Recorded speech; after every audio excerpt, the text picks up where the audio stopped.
Hello, everybody, and welcome back to another New 80s Revolution video. This is another AEW Dynamite review, reaction. It's about midnight here in the Nerd Cave, but, I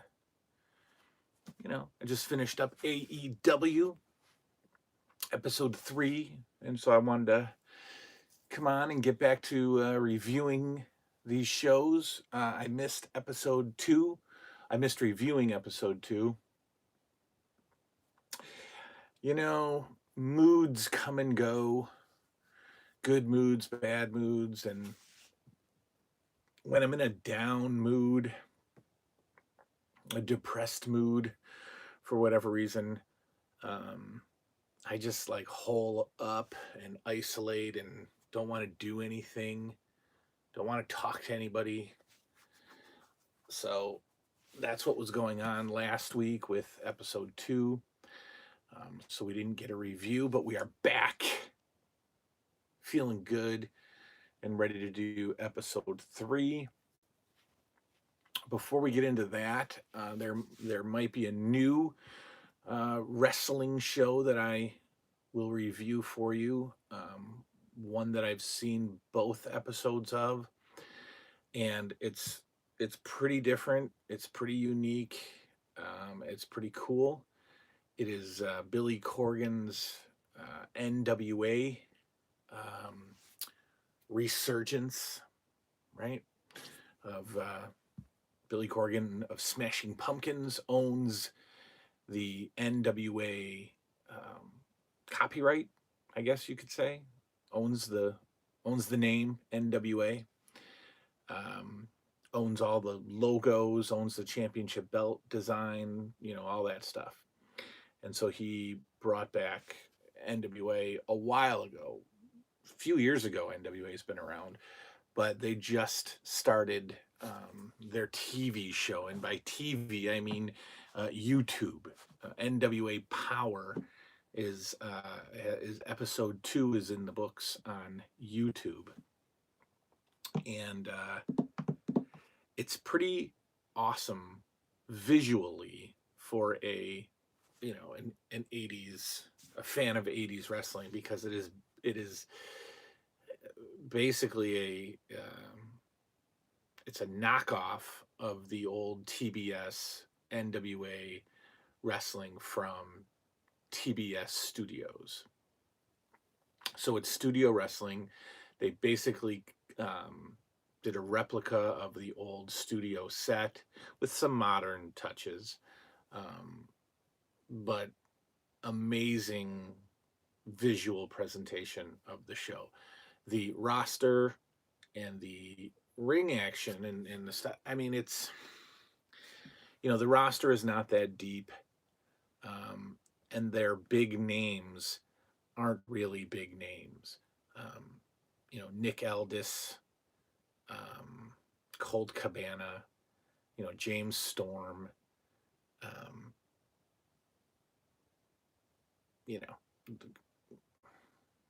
not the biggest household names, but the action is such a throwback. The in-ring, so great. So I'm gonna keep watching as it comes. There's a little spoiler for, I think, next week's episode, or episode 4. And, a very vintage tag team wins the NWA tag team title in a pretty, non-believable booking, but still fun, I guess, to see. So I will probably watch NWA just for the throwback of it. So with that being said, if you want me to watch and review for you, I certainly will. But now on to episode 3 of AEW Dynamite. For the past 2 weeks, or for the first 2 weeks of the Wednesday Night Wars, AEW Dynamite has soundly defeated NXT in the ratings. And that is fantastic to see. I am so glad that is happening. And I expect it to be the same after this week as well. I'm not watching NXT, but I am reading it, and nothing that has happened on NXT interests me at all. Quickly, before, in my opinion, uh, Triple H and his booking style was doing it right for the beginnings of NXT, not the beginnings, but maybe a year ago with NXT. There was a trend in WWE, especially NXT, when indie guys would come over whose names were already established in the indie world. Uh, they would be allowed to keep those names, and so you would, there would be some name recognition, and you'd want to tune in to see what this indie guy was doing in NXT. And now they're changing the names again, right? So, you know, and I don't even know who's over there, but they had maybe like a recent cast of like 4 or 5 well-known indie names come over, and they changed their names, and they changed them to their stupid generic WWE names, and now nobody really knows who they are. I think ACH was one of them, and ACH was a Ring of Honor name, and when he came over, um, he should have been called ACH, but he was, they changed his name. Um, there was another guy from Ring of Honor, I can't remember his name, but kind of like I don't know, kind of like a heavy metal sort of demon character. Again, I can't remember his name. Had name recognition in Ring of Honor, obviously not enough. Came over, changed his name completely, and now I don't know who any of these people are. So anyway, AEW week 3, the show started with no big intro, like they have had the past 2 weeks. They jumped right into the opening match, and the opening match was a tag team tournament quarterfinals between Frankie Kazarian, Chris Daniels, taking on the Best Friends. And Best Friends is Chuck Taylor and Trent. Trent ? As Kaz and Daniels are coming out, they're attacked by the Lucha brothers, of course, because you can't walk down the aisle, you can't do an interview in AEW without being attacked. So as Kaz and Daniels are coming down the ring, they're attacked by the Lucha brothers, and Christopher Daniels is injured in that attack, and so Scorpio Sky comes out to save his partners, and then he puts himself in the tag team match. So it goes from Kaz and Daniels, which I was looking forward to seeing, to Kazarian and Scorpio Sky, and they're taking on the Best Friends, which that name, the team name Best Friends, it's like the best dumbest name. I love it, but it's so stupid, but I love it. Chuck Taylor and Trent ? So I don't know when this Trent, first name Trent ? came from. This is Trent Beretta from, again, Ring of Honor, and then had some time in WWE, maybe NXT. I don't know who he was over there, but now he's just Trent ? So I don't know when that happened. I don't know why it happened. I don't get it. So fine match. All 4 are very entertaining and talented to watch. Like I said, I wish Christopher Daniels was a part of the match, because I because I like to pick on stuff for your entertainment. At one point, when Scorpio Sky comes out to save his team, one of his shoes is taken off, and so he wrestles in the match with one shoe and one sock.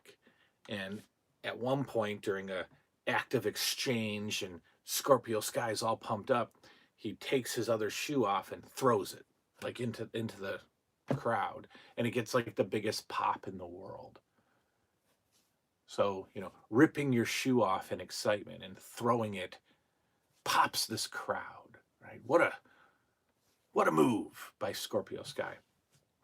And then even funnier, somebody throws the shoe back into the ring, which is awesome. And I think he was probably going to pick it up and throw it back and play that game with the crowd, but the referee kind of screwed that up and kicked the shoe out of the ring to a chorus of boos, of course.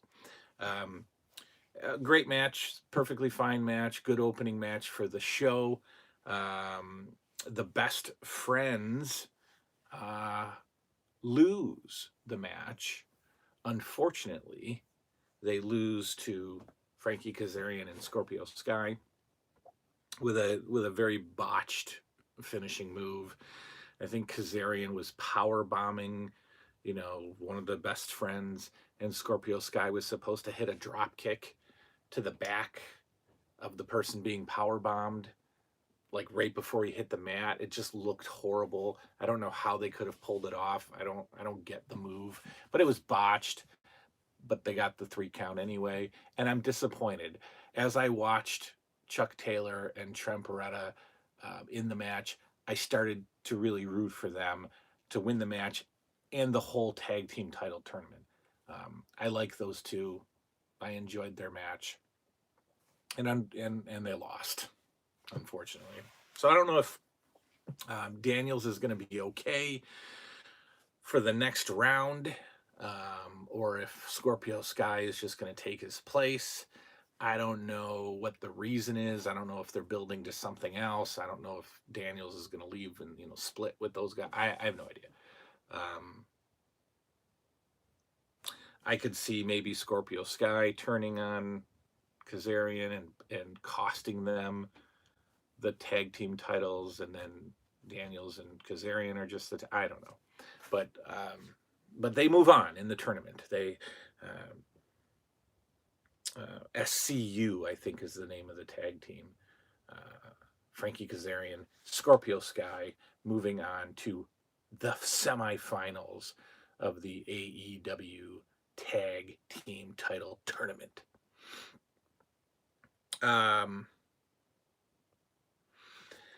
Next up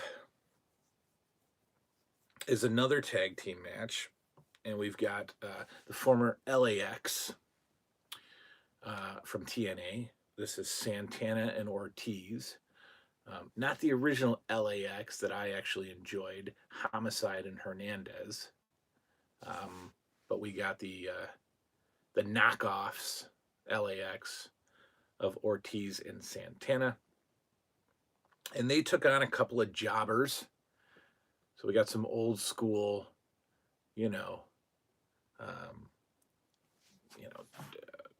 squash match, right?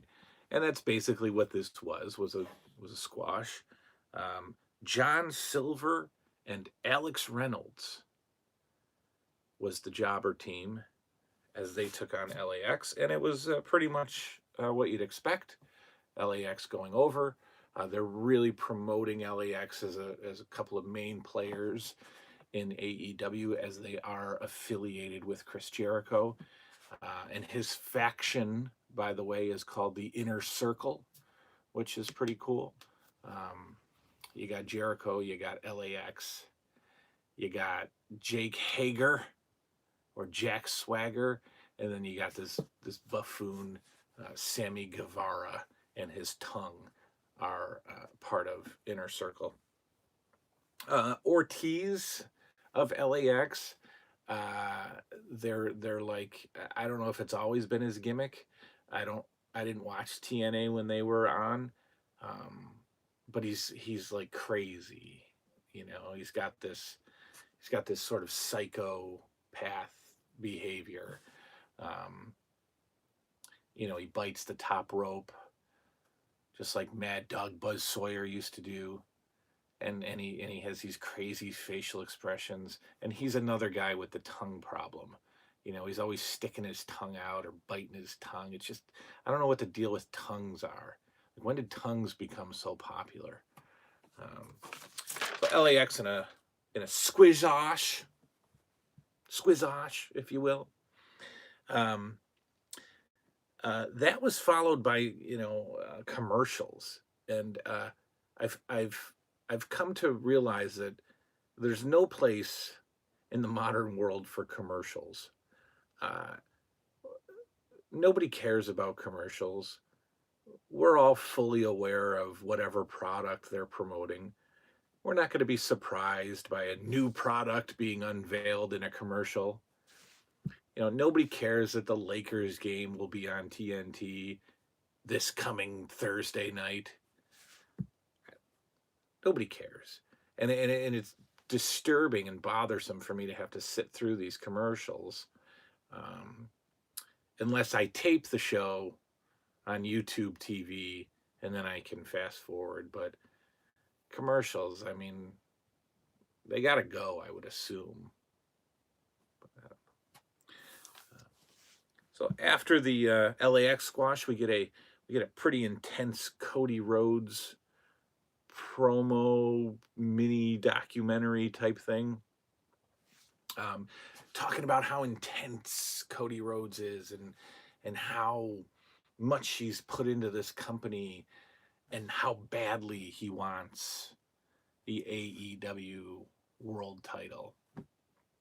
And in fact, he's challenging for that world title at the first ever, well, not first ever, but the upcoming AEW pay-per-view. I say first ever because it's the first ever after their TNT show. The company basically started off pay-per-views. So and that's in November. I think it's the first week in November. It's coming soon. And he's challenging for the title, and they're really promoting, how bad Cody Rhodes wants this belt. And I'm praying, I'm begging AEW, do not take the belt off Chris Jericho yet. Not even close to yet. Chris Jericho is the mouthpiece of this company. And the more I watch him in this role, the more and more I love him and think that he is like, now part of the, this top tier of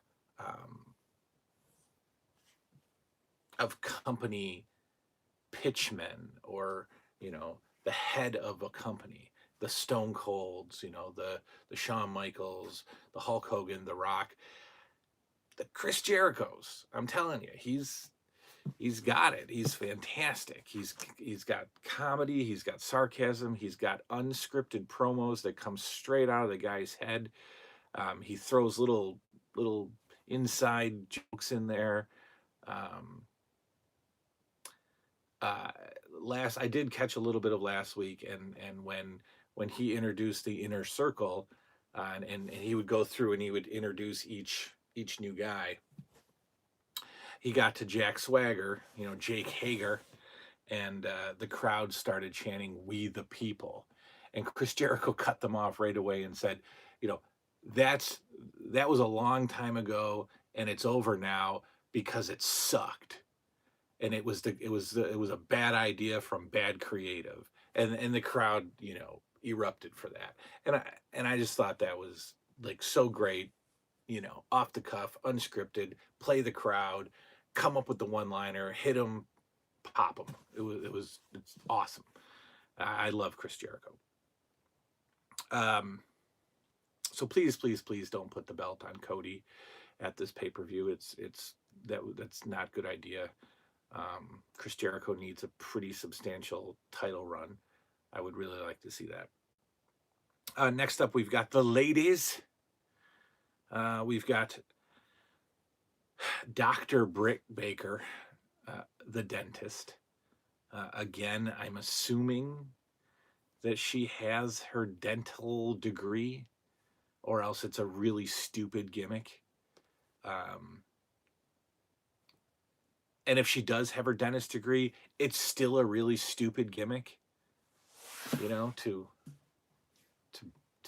you know, give yourself the dentist moniker as your ring name. It's stupid. Hang on for more stupidity in this match. So she's taking on the first ever AEW Women's Champion, Rio, who again is tiny. She is of Asian descent, and she looks like a porcelain doll who you could never take seriously as a professional wrestler. But she's talented, and it's fun to watch.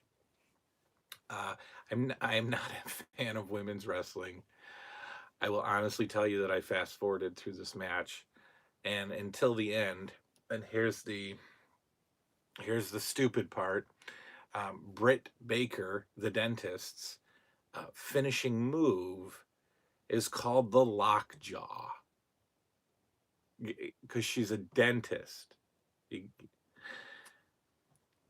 And what the lockjaw is kind of this like it's a submission hold, you know, where she's kind of got the leg and she's got the arm and she's, you know, some kind of, you know, cross face, whatever. But the big finish, the lockjaw part, is she grabs onto her opponent's jaw, you know, because she's a dentist. Well, Rio scouted the move. Thank you, JR, for pointing that out, and kept her mouth closed. And so Britt Baker is trying to get the lockjaw in, but Rio just ain't having it. And as Britt is trying, Rio sees an opportunity to kind of flip through the move and lock her up for the pin in like a small package kind of thing.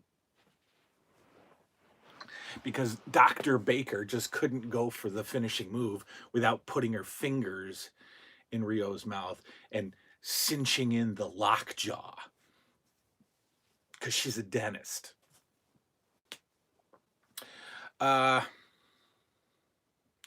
Next was another tag team tournament quarterfinals between the Lucha Brothers and the Jurassic Express.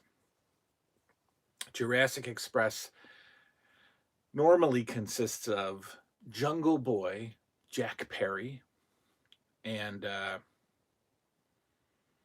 Luchasaurus.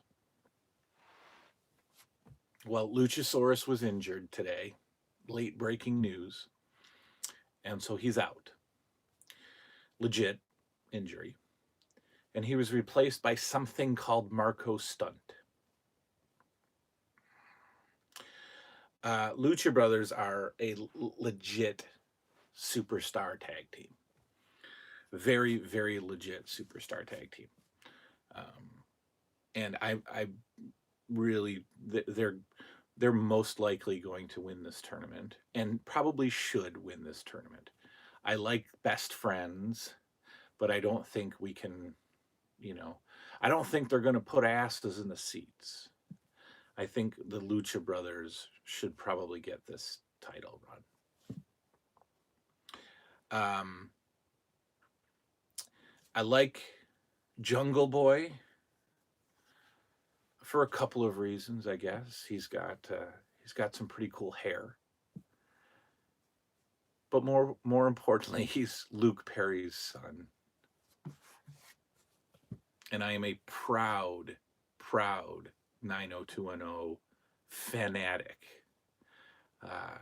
And so, you know, Luke Perry's son, I'm all right with. And he's talented. It's fun. He's fun to watch. Marco Stunt, on the other hand, has the physique of my child, of my 7-year-old. Um, he's it's kind of a joke, and not like a funny joke. It's bad. Marco's stunt. It's so silly. It's unwanted. He's tiny. He's 100. He's 128 pounds at best. He's very short. He's very thin. He's very pale. He has not lifted a weight at all ever. I don't know if he's just over the threshold of little person. Um, he looks to be about 11, 11-ish, 11 and a half. It's bad. And it's like, you look back and you get like, in recent times you got guys like Colin Delaney, from WWE and ECW, the ECW 2. Um, and Colin Delaney obviously wasn't believable either, but Marco Stunt is like, makes Colin Delaney look, unbeatable. I was kind of hoping that Marco Stunt wouldn't get in any offense, because no offense from him is believable. But he did get in some offense, and it wasn't like, his punches had no effect, his chops had no offense, but it was usually like, him being thrown into, one of the Lucha brothers or something like that.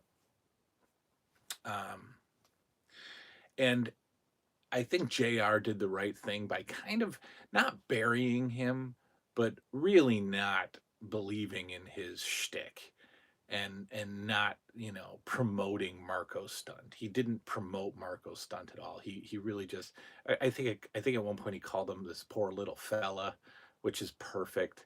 Um, he didn't, he didn't insult our intelligence by pushing Marco Stunt at all. Um, so that was good. That was good to see. When Jungle Boy was in the ring, I was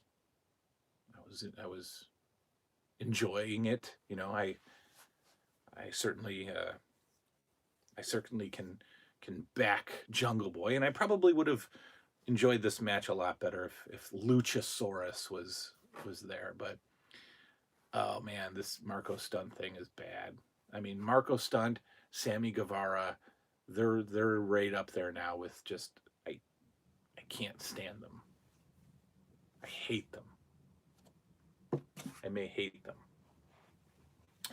No surprise, Lucha Brothers prevail in a decent back and forth match. I mean, when you've got somebody the size of, a third grader in there, he can get thrown around a bit, and we can do some flippies, and it can be fun. And Jungle Boy's talented and flippy, and so that's fun. And the Lucha Brothers are great, and so it was a fine match. It was a decent match. And good that they go over. So they advance in the title tournament, and most likely going to win the belts, which they should. Now, again, nitpicky, yes. For comedy's sake, sorta. Do I really feel this? These are legit feelings of mine. But up to this point, I'm enjoying the show. I'm not fast forwarding anything except Dr. Britt Baker. But I'm going to fast forward all women's matches. Always. But I'm really, really, really enjoying AEW. Really, really, really enjoying the show. So we move on now to a tag team match that was just sort of thrown together, it seems. But it's got like the big four of the company, right? You take Jericho and Cody Rhodes out, and these four guys are the figureheads of the company. We've got Jon Moxley, Dean Ambrose teaming with Pac or Neville, right, from WWE, and they're taking on one of my favorites, Adam Page and Kenny Omega. So right there, these four guys are probably four of the six that this company is built around. And they basically just threw them all together in a tag match. And it's as good as you can expect from these four extremely talented performers. And they all did their thing, and it was great. It's a great foursome. And the match is kind of built around Moxley and Omega, getting in each other's faces and getting ready. And they finally had that square off in the ring, forehead to forehead, and then the hockey punches, and that was great. And then because they're really building that feud, or they're building that pay-per-view match coming next month. So that was fun. And then at one point, Moxley goes to his corner outside of the ring, and Omega goes to his corner outside of the ring, and they both come in with barbed wire weapons. Omega has a barbed wire broom, because this is in Philly, right? So if it's Philly, we've got to play to the ECW crowd. So we've got the barbed wire broom, and Moxley has the barbed wire bat, and then they get in the ring, and they're squaring off, and they're ready to go. And Pac enters the ring and stops Moxley from using the barbed wire. And, come on, we're going to get disqualified kind of thing. So in very stone cold Steve Austin fashion, Moxley flips off his partner Pac, kicks him in the gut, and I really thought that he was going to go for the stunner, but the kick to the gut led to the DDT. Moxley gets out of the ring, screw everybody, heads to the back, cheering, everybody's cheering. Great. Keep pushing Moxley as this, I don't know, loose cannon kind of, no alliance kind of guy. I love it. So, of course, that leaves Pac to be double teamed by Omega and Hangman Page, and they get the Duke, if you will. And Pac legitimately cut his fingers on the barbed wire, I think, unless he did it earlier in the match. But as he grabbed the barbed wire out of Moxley's hand, the next scene, you've got a bloody finger and blood on the mat. So I don't know, maybe AEW is springing for the real barbed wire. Great match with four of the company's biggest names. That was cool to see. Finally, we've got the main event of the evening. Chris Jericho, your AEW World's Heavyweight Champion, is defending the title against something named Darby Allin, who last week won a number one contenders match against Jimmy Havoc. Why Jimmy Havoc and Darby Allin were taking on each other for the number one contendership was because of win-loss records. And so I think Darby Allin was 2-0. And 2-0 in a young company is pretty good. So he earned his title shot at 2-0 or so. I don't know. And so he got the shot against Chris Jericho. So I don't know who Darby Allin is. Another small guy, another 185-pound guy.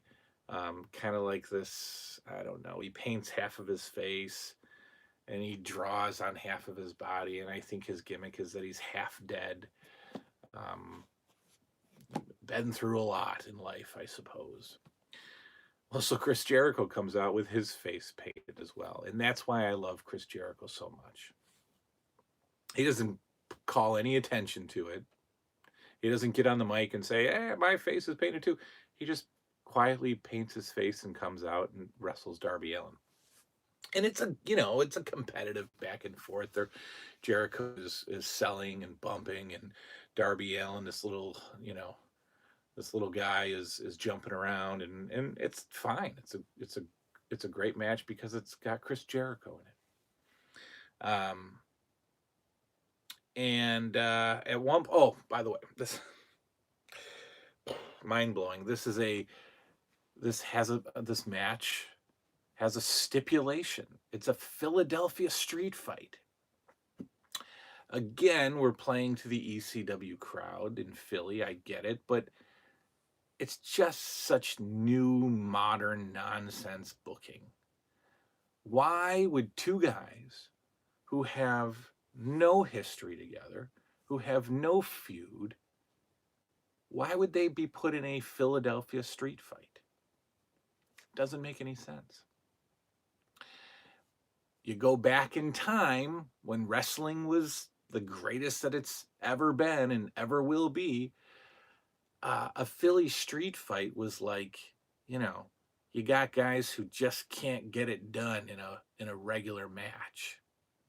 There's just too much chaos and too much outside interference and maybe too many disqualifications. So you say, I want you in a no holds barred Philadelphia street fight.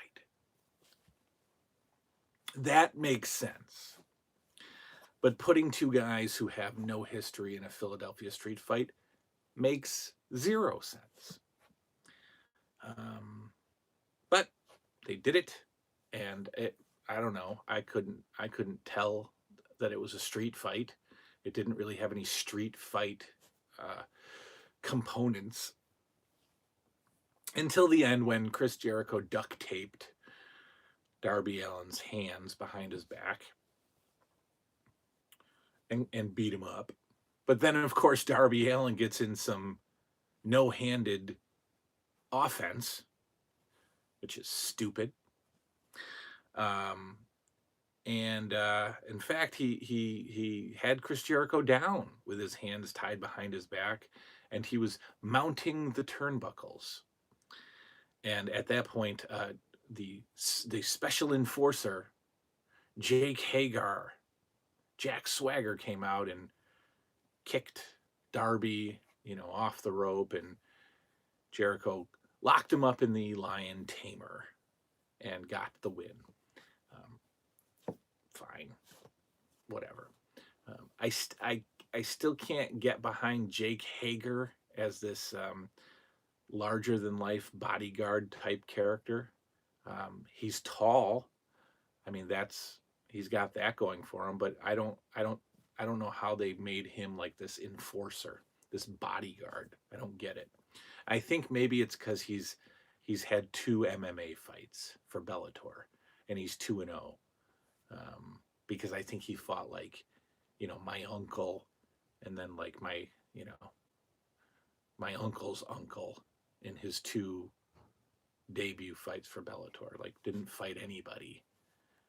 But since he's this MMA guy, he's the bodyguard. Okay, fine. So the first 3 shows have ended with Jericho and his faction closing out the show. So they're really building up this heel faction, which is fine. That's great. So again, that's AEW episode 3. My prediction is that they will defeat NXT soundly again in this week's ratings. And I think we'll find out about that tomorrow. And then like officially Friday, maybe. I don't see NXT defeating AEW unless NXT just starts sending these big names down to, I don't think Finn Balor alone is gonna shift the ratings. I really think AEW, because wrestling fans want to screw over WWE. So wrestling fans want to chant AEW at WWE events. They want to see the shift. They want to see the king knocked off the throne. So I don't think fans are going to allow NXT to defeat AEW. And I know this is a super bold prediction, but I honestly believe that at some point in the future, if they get the opportunity, AEW might start competing against the big shows, the Raw and the SmackDowns. And I don't think they'll get destroyed. Not now, but I think later down the road. I think they will be legitimate competition for Raw and SmackDown. I really do. That's just my thoughts. So that's week 3 AEW. Great show. Great show. I loved it. No Sammy Guevara this week, which is great. But just as I was, you know, not getting sick to my stomach, Marco Stunt comes out and ruins that for me. But overall, a great show. My new favorite wrestling organization. But then we got NWA Power creeping up behind. If you want me to review them, let me know, and I will. If not, then I won't. Thank y'all for hanging out with me. Hopefully some classic the new 80s revolution style videos to come soon. I just got to get back in the swing of things. And I'll probably do a video in the next day or two, just kind of talking to you guys about what's been going on with me career-wise, what's been going on with me personally, and just kind of update you on what's going on in my real life, which, I like doing with you guys because you've been part of my world for the past 2 years. So, and I talk to many of you outside of the YouTube world, so that's always good. So maybe the next couple of days I'll tell you what I've been doing and what's been going on with me. So AEW episode 3 in the books. It will defeat NXT. Mark my words. And that's that. I will see you next time. A good night now.